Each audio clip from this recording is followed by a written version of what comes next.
Magandang araw po, welcome po sa aking channel of 9TV. Patalas sa 10. Meron po ba kayong mga properties na napapabayaan or non-performing assets? Plan nyo yung ibenta, pero wala kayong oras sa pagbibenta nito.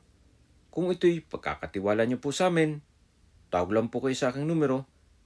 Usap po tayo, gawan ko po ng video for free. Yes, libre po, wala po kayong babayaran. Tutulungan pa namin kayong mabenta ang inyong property.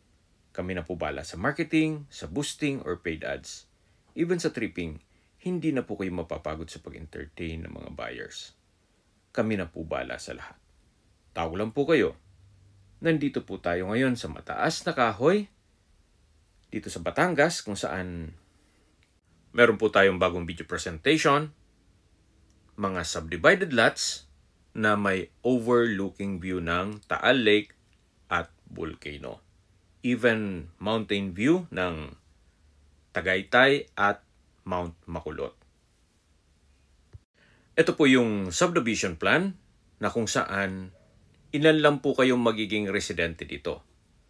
Or ito po ay isang exclusive community.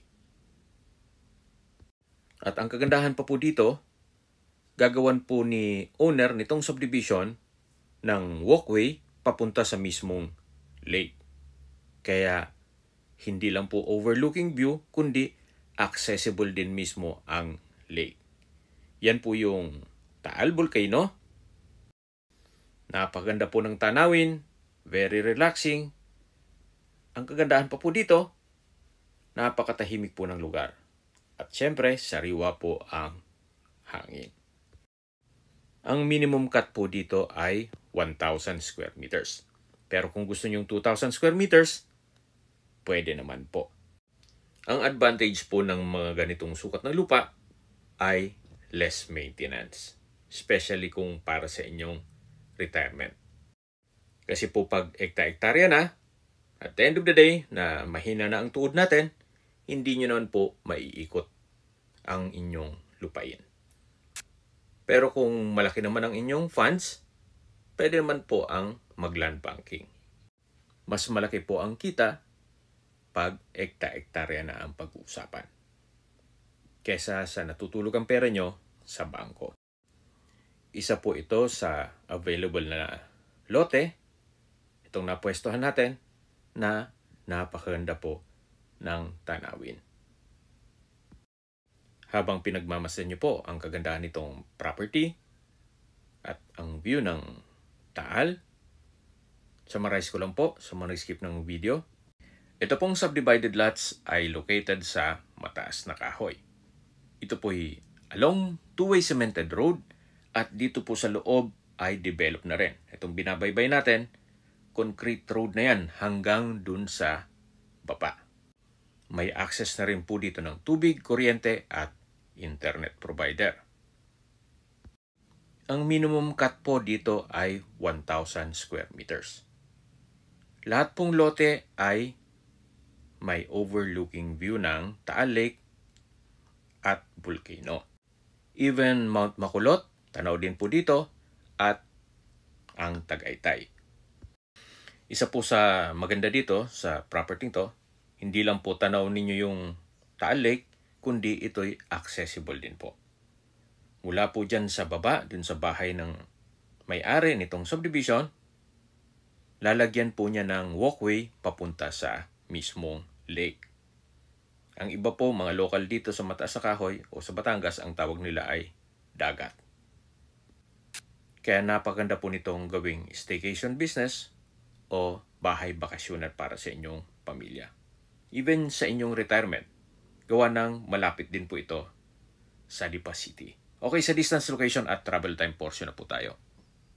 Mula po sa mataas na kahoy o sa bayan mismo nito, kung saan kompleto na rin po doon gaya ng public market, groceries, convenience store, remittance center, at iba pang business establishments, ang distance is 6.3 kilometers at ang travel time is 15 minutes.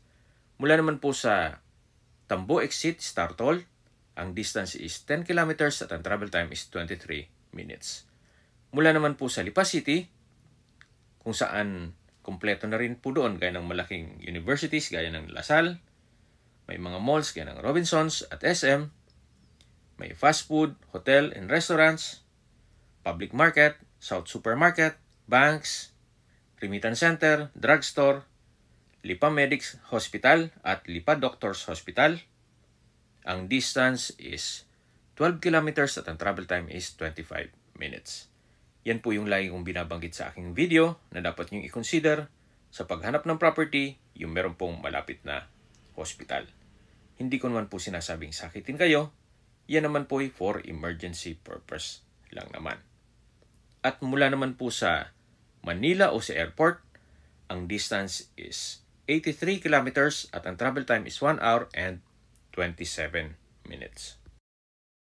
Dito po yung tinutukoy ko na bahay mismo ni owner.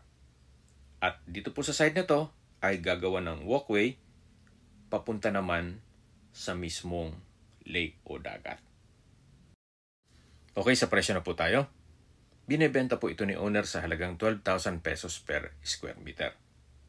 Sagot niya na po ang lahat ng taxes at expenses with regards to documentation.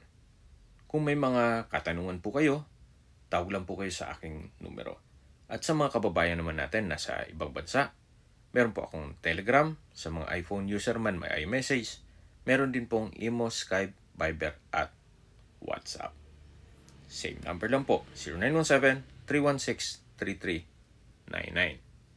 Sa mga nagtatanong naman po ng aming Facebook, meron po aming Facebook page na Nob9 TV at Facebook Reels Video. Meron din pong TikTok at Instagram. May ibang YouTube channel po kami na The Nob9 TV channel at AC Listings. Sana po na ibigyan nyo ang video presentation. Paki-like and subscribe na lang po sa aking channel para ma-update din po kayo sa aking future listings. Kung sakali po hanap niyo mas malaking sukat na lupa, meron din po kami ibang listings na pwede nyong pagpilian. Huwag po kayong mag-atubiling tumawag sa amin. Then let us know your budget para malaman namin kung anong property pwede namin i-alok sa inyo. Sa lahat pong viewers, subscriber, at nagtiwala po sa amin, salamat po sa suporta. Ingat po kayo lagi at yung pamilya. Maraming salamat po.